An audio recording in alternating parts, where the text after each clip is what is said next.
ketemu lagi di episode 2. Kok pede banget ya ngomongnya ya. Tapi nggak apa-apa, emang harus pede. Karena kalau nggak pede kita nggak akan bangga dengan karya-karya anak bangsa Indonesia. Cie, love sarange. Oke, so kita kembali lagi di Cinepod. Kali ini episode 2 masih barengan sama saya, Felicia Amerda. Dan kali ini kita, kalau episode kemarin kita mengangkat kisah syuting di sekolah. Kali ini tentang apa? Kali ini tentang kritik bikin film makin asik. Tentunya moviegoers Cinerek pasti beberapa kali nonton nih konten-konten di YouTube, ulasan film atau bahkan ulasan review tapi di dalamnya ada spoilers gitu kan. Saya paling benci itu sebenarnya, tapi ya kadang-kadang kita pengen tahu gitu kan, kepo. Sebenarnya itu juga termasuk dalam review tapi ringan. Nah, kali ini kita mau ambilnya agak sedikit berbeda, agak sedikit deep, malah justru terlalu dalam. Terlalu dalam dan kadang-kadang kayak kok bisa ya film dikritik dengan cara seperti ini. Sangat apple to apple, sangat ilmiah dan sangat detail per premis dan apapun yang diangkat dalam satu film yang akan kita bicarakan kali ini. Nah, kalau saya sendirian itu nggak oke karena bukan saya yang review, Felis cuman bisa ngomong ya sama nonton gitu kan. Nah, kita bakal kenalan sama narasumber episode kali ini. Belum kenalan dulu aja ya, saya nggak sebut dulu lah namanya siapa gitu. Cuman ayo kita kenalan dengan karya-karyanya yang akan kita bahas di episode ini. Ini dia. Beliau adalah Kukuh Yuda Karnanta. Jadi karya aktual yang kita angkat adalah sebuah kritik film dengan judul Going Gaga Kejahanaman, Martabat dan Pandangan Dunia Perempuan Tanah Jahanam. Tuh, di judul tulisan kritiknya ini kita udah tahu nih film apa yang bakal dikritik sama Mas Kukuh dalam tulisan ini. Dan ternyata satu tulisan kritik tentang film horor, dan kalau saya boleh bilang ini adalah film yang saya tunggu-tunggu dari director favorit saya di Indonesia nomor 1, Mas Joko Anwar. Justru karya ini mendapatkan prestasi, yaitu kritik film terbaik Festival Film Indonesia 2021. Dan pemenang kritik film terbaik Going Gaga Kejahanaman, Martabat dan Pandangan Dunia Perempuan Tanah Jahanam karya Kukuh Yuda Karnanta, FIB Unair.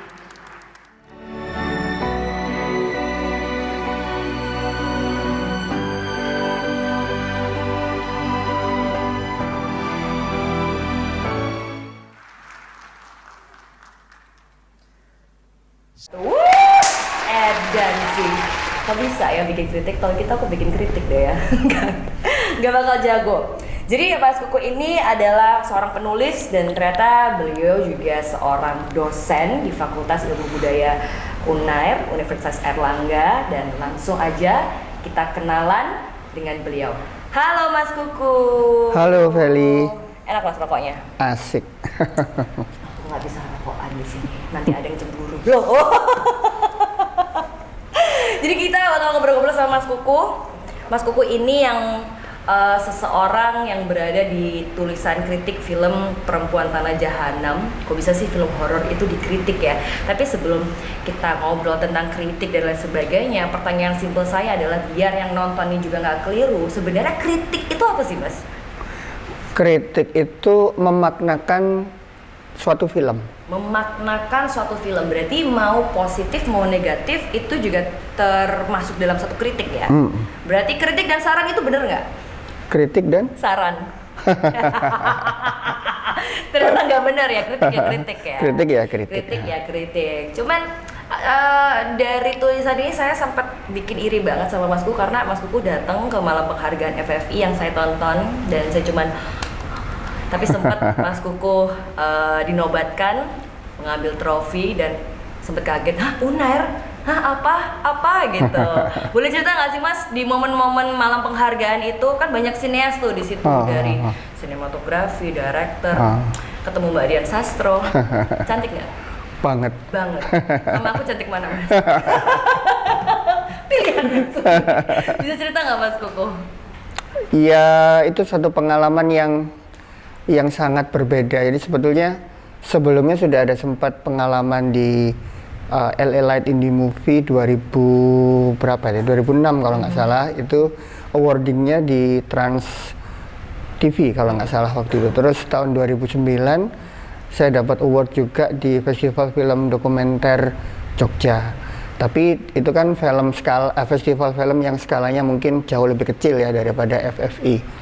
Nah, ketika di Festival Film Indonesia, sebetulnya ketika muncul si Dian Sastro itu, terus kritik film terbaik gitu. Yeah. Nah, itu kita yang ada di round table kan waktu itu sama nominator lain tuh, wow, cantik banget ya Dian Sastro gitu. Kemudian begitu tayang videonya nominasi terus disebut karya saya yang dapat penghargaan, itu kayak sejenak itu nge-freeze dulu. Oh, serius ini, beneran nih.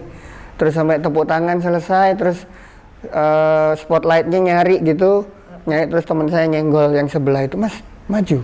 Oke, saya maju berdiri terus jalan. Jadi waktu itu kan prosesnya agak lama ya karena mejanya yang agak jauh gitu.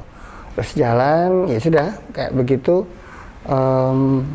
terima award, kemudian langsung sayangnya waktu itu nggak sempet speech, saya nggak tahu mungkin ada something trouble. Terus ya seperti itu prosesnya. Itu. Tapi yang bikin aku penasaran nih sebenarnya, Mas Koko kan dosen ya. Dulu pasti kuliahnya apa? Ilmu budaya juga kan? Tapi ambil apa?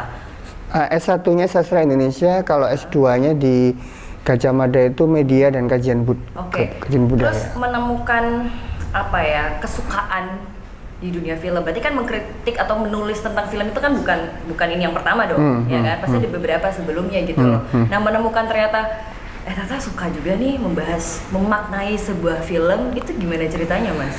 Sebetulnya saya adalah filmmaker yang gagal mungkin gitu ya.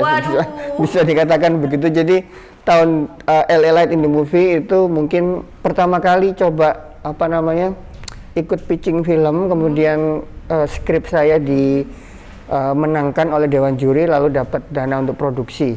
Nah, kemudian setelah film fiksi lalu ke film dokumenter. Film dokumenter dapat award di Jogja, terus kemudian berhenti aktivitas itu. Kenapa? Karena saya waktu itu studi S2, jadi nggak punya waktu untuk membuat film. Karena membuat film buat saya energinya sangat besar ya.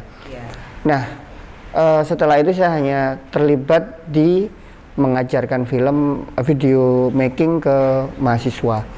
Nah, mungkin karena sebetulnya ingin membuat film tapi tidak mungkin waktunya, tidak mungkin energinya, maka pelariannya adalah dengan mengkritik film gitu. Karena suka ya. Karena suka gitu. Terus kayak mengagumi gitu kan. Ini kok bisa sih sutradara ini bikin seperti ini, karena dalam satu film kan pasti ada cerita. Dalam satu cerita ternyata perjalanannya juga panjang banget gitu loh. Dari semua film Indonesia, kenapa memilih Perempuan Tanah Jahanam untuk dikritik? Itu ceritanya agak unik sebetulnya. Jadi ceritanya begini. Waktu itu saya dikontak sama wartawan Jawa Pos, senior saya dulu, terus dia bilang, Mas, bisa nggak ngasih komentar tentang film Perempuan Tanah Jahanam untuk liputan kami gitu. Terus kapan, Mas? Hari Rabu deh, mungkin katakanlah 3 hari lagi gitu ya. Jujur saya belum nonton film itu. Oke. Kemudian saya cari di internet, dapat tuh film, kemudian saya tonton. Kemudian saya nggak di bioskop, dapat FF. Ya, nontonnya nggak di bioskop itu. Karena di bioskop waktu itu nggak ada karena pandemi waktu itu. Oh iya, udah lewat berarti. Udah lewat. Udah lewat. Oke. Terus. Nah, lewat. Nah, kemudian nonton filmnya, aku buat catatannya gitu kan, terus aku kirim ke dia gitu. Nah, kemudian tak pikir-pikir lagi, wah daripada cuman poin-poin, aku buatlah tulisan essay gitu kan. Cuman pendek 700 kata. Aku submit ke Jawa Pos, terbit hari Minggu itu. Udah seneng ya, udah oke, selesai gitu. Nah, itu ceritanya kenapa Perempuan Tanah Jahanam. Nah, kemudian ketika 1 tahun berikutnya, itu kan tahun 2020. Nah, 1 tahun berikutnya muncullah pengumuman lomba FFI itu. Aku baca, 700 kata sampai 10.000 kata. Tapi emang sengaja submit ya ke FFI? Atau sengaja submit. Sengaja submit, oke. Jadi 700 sampai 10.000 kata. Ya sudah, artikelku yang dijawab saja 750 kata, itu aja tak submit gitu. Jadi versi pertama dari kritik yang menang itu terbit di Jawa Pos. Nah, ketika tak submit, udah selesai, tak baca-baca lagi, baca-baca lagi terus 10.000 kata ya. Lah, kalau yang artikel lain panjang, artikel jurnal misalnya atau book chapter, ya jelas nggak kompetitif nih artikel. Terus akhirnya saya memutuskan untuk oke, tak panjangin aja artikel ini. Jadi lebih detail gitu. Detail banget sih. Coba deh yang nonton ini nanti coba cari karya Mas Kuku. Mas Kuku, kalau misalnya ada yang nonton di sini pengen bacanya di mana? Nanti kasih alamatnya ya ke kita ya. Kita drop the link di komen ya. Jadi bisa dibaca, kita pin di situ. Menarik banget. Saking menariknya saya pun bingung gitu apa yang dipecah. Tapi coba cari gambaran, maksudnya gini, deskripsikan gambaran simple lah. Apa sih yang Mas Kuku coba bedah dan memaknai di film PTJ ini, Perempuan Tanah Jahanam ini? Apa yang diangkat sama Joko Anwar? Tapi director favorit Joko Anwar bukan? Dari Garin, Indonesia? kalau saya Garin. Oh Garin, iya sih Garin, oke. Oke, aku sedikit kepo sih dalam penulisan kritik ini. Prosesnya dari awal gimana? Maksudnya gini, kita nonton film itu kan kadang-kadang film ada yang klimaks, tiba-tiba maju, tiba-tiba mundur gitu kan. Ada nggak sih taktik-taktik atau apa yang Mas Kuku lakukan dalam mengkritik karya ini gitu loh? Martabat dan Pandangan Dunia Perempuan Tanah Jahanam gitu. Prosesnya berapa lama? Idenya, researchnya, butuh researchnya sih?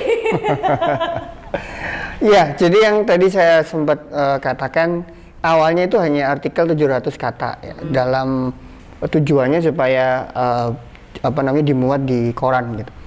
Nah, ketika saya sadar bahwa 10.000 kata dan ini adalah festival film Indonesia, mungkin ajang yang paling prestis lah katakan begitu, kayaknya saya harus mengembangkan ini supaya lebih kompetitif gitu. Nah, langkah yang saya lakukan pertama adalah mencoba memanjangkan 700 kata itu.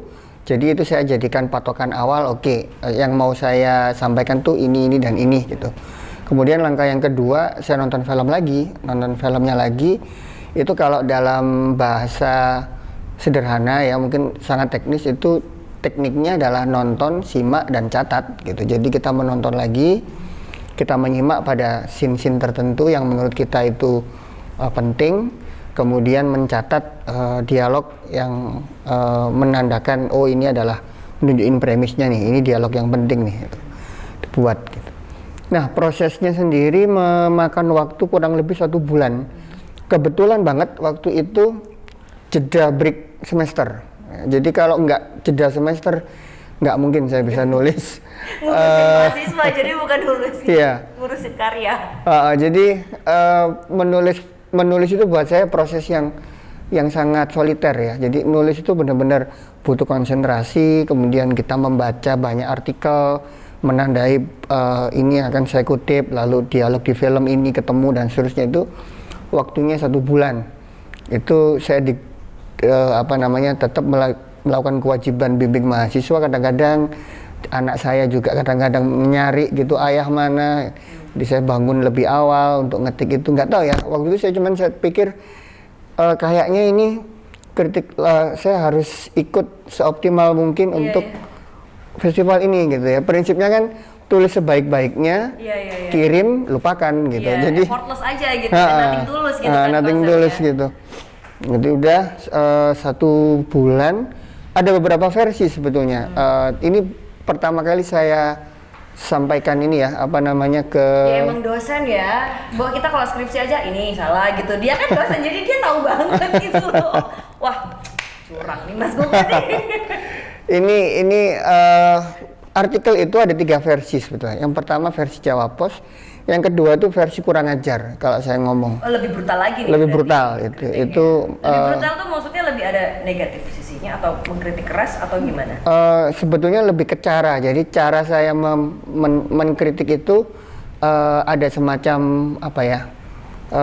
saya agak bingung istilahnya. Sederhananya gini. Lebih kasar gitu kali ya. Ya lebih kalau katanya teman-teman yang membaca versi itu lebih kurang ajar sih. Jadi kurang ajar itu artinya kadang-kadang saya mengkritik filmnya, kemudian seakan-akan saya sedang ngomong langsung sama Joko Anwar gitu. Kemudian saya ngeritik lagi gitu. Tapi jadi saya penasaran ya sama yang versi kedua nih. Yang versi ketiga itu yang bahasanya sangat mungkin iya mungkin itu ya. Kritik with attitude, jadi sangat akademis ya, sangat rapi gitu. Terus saya sempat kasih ke teman, kira-kira yang saya kirim yang mana gitu. Terus teman saya yang satu ngomong kirim yang versi kurang ajar gitu. Terus teman saya yang satu ngomong kalau kamu kirim yang versi ini itu berpotensi untuk apa ya, secara subjektif menyerang sutradara gitu. Terus saya bilang iya juga ya, akhirnya saya pilih yang versi yang kedua itu, versi edited itu. Jadi itulah kenapa di catatan dewan juri di websitenya FFI itu kan ada catatan dewan juri itu ada. Itu mengatakan kritik saya itu tetap mengapresiasi filmnya tapi tanpa kehilangan esensi kritiknya itu. Oh gitu. Oh ternyata ada catatan. Ada berapa juri, Mas? Ada berapa? Ada banyak. Jurinya ada juri awal, terus juri kurasi sama juri akhir. Kalau nggak salah total mungkin ada 8 mungkin ya juri. Gitu. Kalau juri akhirnya ada 3. Juri finalnya ada 3. Namanya tertulis nggak di situ? Tertulis semua. Ada siapa yang kita kenal? Ada yang siapa yang kita tahu nggak? Mas Panji itu filmmaker Panji. Kemudian Mbak Zaskia itu dosen dan filmmaker juga, menang di FFD. Kemudian satu Mas Haryadi itu dosen juga di. Oh memang biasanya mereka penulis ya. Basicnya mereka. Substansinya apa yang coba diangkat gitu. Ada yang pure penulis dosen. Mas Panji itu kritikus film sekaligus filmmaker juga. Oh nice. Mbak Saskia juga filmmaker dan dosen film juga. Ternyata memang banyak ya kritik film di Indonesia ya. Cuma banyak. Mungkin kita nggak nyadar bahwa mereka ada gitu loh.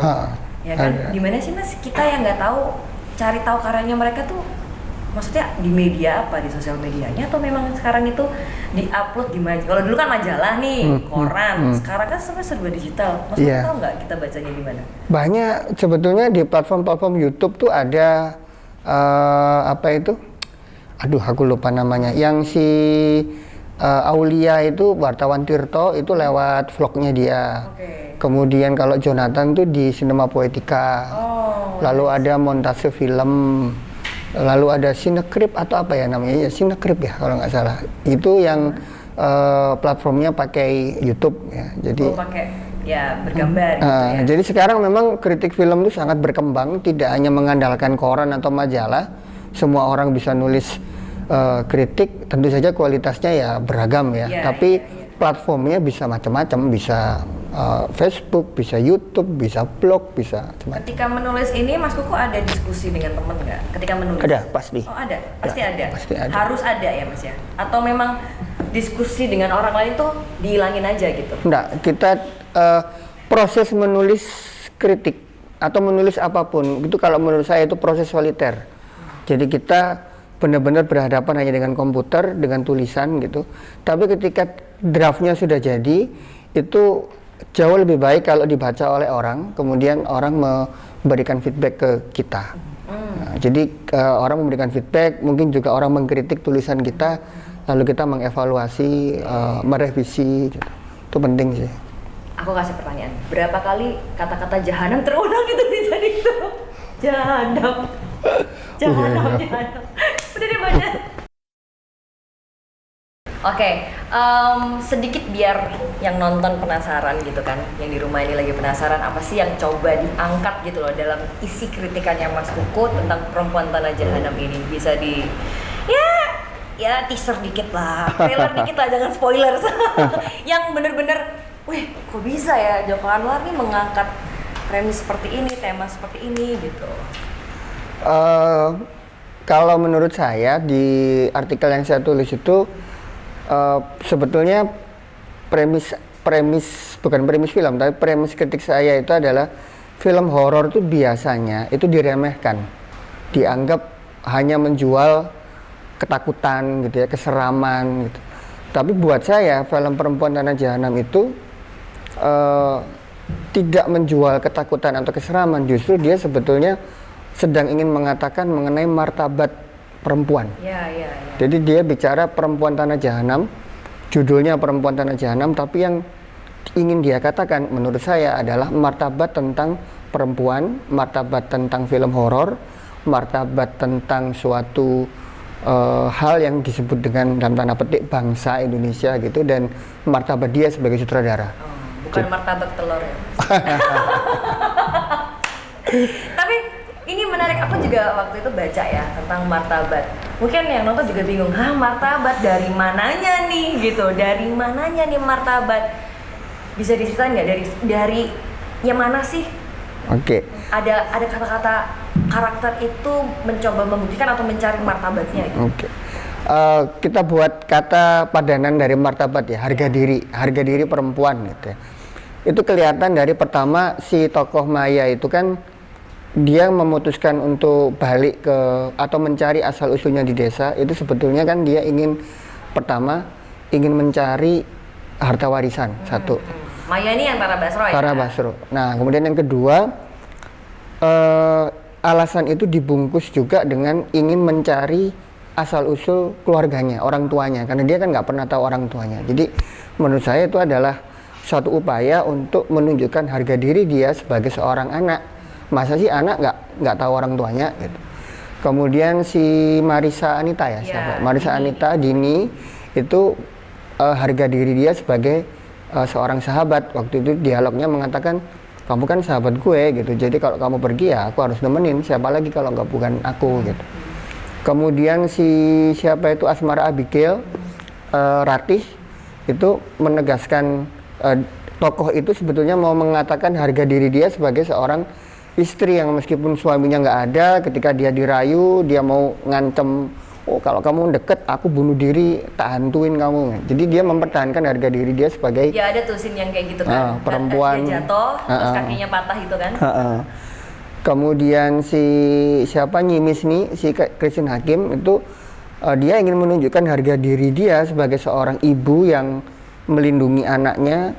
Di satu sisi juga harga diri dia sebagai seorang perempuan yang dalam tanda petik ya hanya menjadi gundik dari si sahabat tokoh dalang yang ada di situ. Jadi Perempuan Tanah Jahanam itu buat saya itu film tentang harga diri perempuan sebetulnya. Oh, tapi apa bedanya sama feminis? Feminis ya selalu bisa dikaitkan dengan feminis kalau feminisme diartikan sebagai suatu gerakan yang bertujuan untuk penyetaraan antara laki-laki dan perempuan, ya itu sangat terkait ya. Karena banyak karakter di situ, tidak hanya perempuan sih sebenarnya, ya kan. Terus ada si Nimis nih itu tadi, gitu kan. Anyway, yang belum nonton Perempuan Tanah Jahanam di sini banyak spoilers loh. Jadi harap nonton dulu, baru nonton saya. Tapi dalam kritiknya Mas Hukuh tuh, aku yang paling suka dan gak terpikir ya, buat aku yang udah nonton dan bahkan aku suka juga dengan film itu. Joko Anwar berusaha menampilkan tidak adanya belief atau sisi religious di film itu, ya kan. Bahkan dia mengangkat sisi magis dan budaya dari wayang, dari magisnya gitu. Terus ada statement Mas Kukoh yang bilang ini menampar film-film western yang agak klise gitu loh, yang selalu menampilkan karakter agamis lah, seperti Pasto, dari Exorcist dan lain sebagainya. Di Conjuring pun juga ada gitu kan. Terus kemudian itu ditampar dengan adanya film ini yang ternyata tidak ada agama di sini gitu. Gimana tuh Mas? Jadi satu hal yang menarik di film-filmnya Joko Anwar tuh yang ku amati di Pengabdi Setan ya, sebelumnya itu ada tokoh kiai ya atau ulama gitu yang kalah sama iblis. Itu buatku wah ini surprise banget, baru ini ada film Indonesia, horor Indonesia ketika tokoh kiai itu kalah sama iblis. Biasanya kalau film horor itu yang menjadi penolong itu pasti kiai itu ya. Nah, di film Pengabdi Setan itu juga kan ada kejadian yang kayak gitu tuh. Kita pikir, ada kiai. Film ini akan berakhir happy ending. Ternyata harapan kita runtuh gitu, Mas. Iya, jadi menarik kalau kita melihat bagaimana Joko Anwar tuh menghadirkan sosok atau agama ya melewat tokoh atau lewat kode sinematik lain misalnya. Nah, di Pengabdi Setan kiai itu ada atau ulama itu ada tapi untuk kalah. Nah, itu merupakan satu hal yang sangat sangat menyimpang dari kecenderungan film horor di Indonesia yang selalu endingnya biasanya kalau ada tokoh ulama ya dialah yang menyelesaikan semua masalah mistik itu. Nah, di film Perempuan Tanah Jahanam itu sama sekali tidak ada tokoh yang bisa kita tangkap tokoh ini menunjukkan agama gitu, itu tidak ada. Tapi bukan berarti kalau dalam kritik film saya nggak ada agama di situ ya. Jadi ada satu scene di dalam film itu yang di kuburan itu, ketika si Tara Basro nanya ke temennya si Dini itu, gimana sih caranya orang berdoa di kuburan gitu. Kemudian Dininya ngomong, ya kamu kok nanya aku, ya pakai aja doa bahasa Indonesia, memangnya Tuhan taunya bahasa Arab gitu. Nah, scene itu menurut saya bermakna sangat penting ya, meskipun dia hanya muncul hanya beberapa detik. Buat aku sih, satu, itu menunjukkan mau diakui atau tidak, scene itu mengandaikan bahwa ada tuh memang sesuatu yang mengatasi ruang dan waktu di alam di luar dunia kita yang sangat memengaruhi kita hidup di dunia. Karena itu perlu berdoa gitu kan. Lalu yang kedua, secara eksplisit dia ngomong kata Tuhan di situ. Setelah itu nggak ada lagi. Ya, habis deh. Habis sudah. Nah, tapi itu nanti di akhir bagian kritikku kan aku menjelaskan bahwa itu bermakna sesuatu. Iya sih. Itu aku dengerin itu langsung, mantap juga nih Joko Anwar. Sekali line langsung nampol gitu kan. Nampol banget itu. Cuman aku tertarik ada kata-kata we and the others. Apa sih konsep we and the others? Terus ternyata di sini ada tuh konsep itu di film ini, di PTJ ini gitu. Konsep we dan the others itu kalau di dalam ini kita ngomong agak bau teori gitu ya. We dan the others itu satu konsep dalam teori yang disebut dengan teori postkolonial. Jadi postkolonial itu adalah teori yang membahas memori yang masih diidap oleh bangsa-bangsa bekas jajahan gitu. Dan memori yang mengendap di dalam orang yang pernah menjajah kita, katakanlah itu Western, Eropa atau Amerika. Nah, Eropa atau Amerika itu punya satu asumsi bahwa orang-orang di Asia, termasuk di Indonesia, itu adalah orang yang mistis gitu ya, kemudian eksotis, penuh dengan ritual. Ritual itu kan kayak nggak ada logis-logisnya buat mereka gitu, tapi menarik untuk ditonton sebagai satu benda tontonan, itu menarik. Itu eksotis, kemudian nggak rasional, kemudian mungkin dalam banyak hal itu masih barbar ya. Jadi beda sama mereka yang sudah modernized, yang sudah termodernkan gitu, sudah pola hidupnya sangat kompleks, pakai baju buat tidur, pakai baju buat pesta, itu beda. Tapi kalau orang-orang di Asia, dalam bayangan mereka, orang mau kerja, orang mau tidur, mungkin pakai baju yang sama, makan masih pakai tangan dan sebagainya. Jadi beda banget standar civilized menurut mereka dan standar civilized menurut kita, itu berbeda banget. Nah, mereka dalam teori itu, we itu merujuk kepada Western, others itu adalah orang yang di luar Western. Oh, berarti intinya film ini mengangkat sesuatu tentang Indonesia yang bisa membuat pihak foreigner yang di luar Indonesia itu tertarik dan suka dengan film ini gitu. Kalau bahasaku, Joko Anwar dengan sadar menggunakan itu semua, yang eksotis, yang magis ya, itu yang setengah barbar itu kan ada adegan disembelih dan seterusnya. Itu dia paham, dia sadar, karena itu berkesesuaian sama asumsi orang sana tentang kita.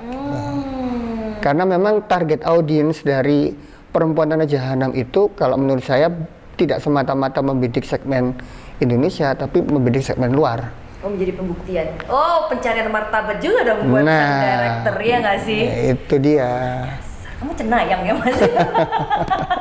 Cenayang banget loh. Udah cukup kita bahasnya dari situ aja deh, biar semua yang penasaran sama kritiknya Mas Kuku bisa baca, bisa puas. Kalau nggak tahu sama kata-kata yang sudah dipahami, bisa tanya ya ke Mas Kuku ya. Nanti kita kasih tahu Instagramnya Mas Kuku biar bisa ngobrol-ngobrol. Tapi ini menarik. Ketika tahun ini FFI menghadirkan kategori kritik film terbaik. Berarti kan gini, kritik film ini penting dong buat karya film ini, ya kan? Menurut Mas Kuku seberapa penting sih Mas? Karena mostly orang ya sebenarnya bukan kritis ya, cuma nge-review aja gitu kan, atau memberikan rekomendasi gitu loh. Jujur ketika saya pun nonton, saya ngerasa kayak, aduh ini banyak banget ya, yang mau diangkat apa ya, bingung. Tapi ternyata harus dipelajari secara mendalam gitu loh, karena risetnya dia kan udah 10 tahun kan dia bikin film ini. Seberapa penting sih Mas ini untuk perfilman Indonesia? kritik film itu fungsinya dalam ekosistem perfilman di negara manapun, kritik film itu pasti ada, sangat penting. Fungsi yang paling sederhana dia adalah fungsi promotif ya, untuk mempromosikan suatu film, misalnya dalam bentuk movie review yang bisa dibaca di blog online atau website atau juga di media massa cetak misalnya, atau di platform-platform media sosial.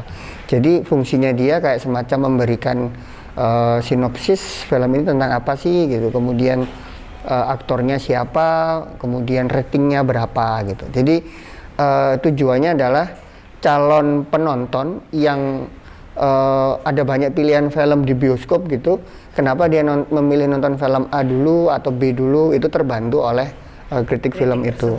Itu fungsi kritik dalam konteks mempromosikan satu produk film. Kemudian fungsi yang kedua itu fungsi yang lebih mendalam, fungsi edukatif ya, katakanlah lebih ke arah research, keilmuan. Itu benar-benar tujuan dia itu untuk memberikan satu pengetahuan kepada penonton, juga kepada filmmakernya sebetulnya, karena mungkin ada banyak pola-pola pengambilan gambar atau pola-pola naratif ya, penceritaan, atau mungkin bahas yang lebih berat adalah ideologi misalnya, yang itu menjadi peluang bagi filmmaker untuk masuk ke ranah tersebut gitu. Nah, salah satunya itu terbantu dengan kritik film, karena bagaimanapun juga sutradara dengan visi kreatif yang luar biasa itu tetaplah mungkin agak sulit berjarak dengan karya yang dia buat. Nah, dia butuh telaah dari orang di luar dirinya untuk memberikan telaah pada film itu untuk dirinya gitu, untuk membuat film berikutnya. Kira-kira inovasi atau invensi sinematik apa yang kira-kira bisa dibuat. Itu kan kritik film nih, kritik untuk industri film Indonesia. Wih, kok jadi kayak politikus banget nih. Simpel aja Mas, untuk sineas yang nonton, mungkin ada yang mau jadi sineas nanti jadi future gitu kan. Apa sih yang harusnya dicoba dengan orang-orang yang ada di industri film ini? Saya yakin teman-teman yang bergerak di industri film itu sudah melakukan banyak sekali riset ya, kajian tentang tema-tema yang disukai oleh penonton, yang ada film yang memang dibuat itu orientasinya adalah sebanyak mungkin ditonton orang. Ada film yang dibuat memang hanya tertuju pada audiens tertentu, film-film festival misalnya. Itu mungkin yang dia buru adalah penghargaan itu gitu ya. Nah, kalau dalam kita ngomong konteks industri yang profit oriented, ya tentu saja ruang untuk film-film yang eksperimental itu mungkin relatif lebih sedikit ya, dibanding dengan film-film yang didanai oleh founding luar yang memang ditujukan untuk festival gitu. Jadi ya saya nggak tahu ya, karena memang selalu ada proses tarik-menarik antara independensi, kreativitas, tapi di saat yang sama juga nggak mungkin film itu tanpa penonton gitu. Iya. Karena kalau tanpa penonton ya industri nggak bisa jalan dong. Gitu. Iya betul. Harus ada simbiosis mutualisme gitu kan. Abis ini mau kritik film apa? Mas, kritik film ini dong, Interstellar dong, gue penasaran banget. Maksudnya gini, dengan pikirannya Mas Kuku, dengan jam terbang, knowledge itu pasti akan berbeda dengan aku punya, dengan yang lain punya. Jadi kayak oh begini ya gitu. Ada nggak selain PTJ abis ini yang mau ditulis? Kemarin baru nonton Seperti Dendam Rindu Harus Dibayar Tuntas. Itu kayaknya ya sudah nemu beberapa angle yang kayaknya bisa nih film ini untuk saya tulis dari angle ini gitu misalnya. Oke, kalau kayak gitu seru banget. Tepuk tangan dong buat Mas Kuku.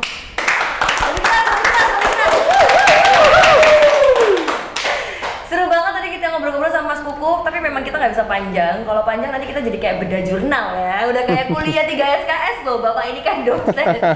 Tapi memang bener sih kalau Joko Anwar, kemudian film Perempuan Tanah Jahanam mencoba mengangkat tema pencarian martabat, kayaknya juga Mas Kuku adalah pembuktian juga di dalam karya tulisnya, kritik film ini. cari martabat dan juga pembuktian sebagai dosen ilmiah. Anak-anak benar nih dosen lo nih kayak di sini nih. Terima kasih banyak Mas Kuku udah ngobrol-ngobrol di sini, udah datang. Padahal di luar juga hujan loh. Ayam-ayam di sini ya Mas ya. Dan salam terakhir deh untuk yang nonton, apapun mungkin harus nonton film Indonesia atau harus apa nih, sebagai dosen kan akan setiap hari ketemu nih sama mahasiswanya. Ada pesan nggak buat yang nonton? Penonton yang baik adalah penonton yang bisa mengkritik. Tapi nggak asal. Tapi nggak negatifnya doang. Karena bikin film itu susah bos, ya kan? Moviegoers, jangan lupa subscribe, like, komen, dan bunyikan lonceng. Dan hati-hati, kita ada spoilers di konten ini.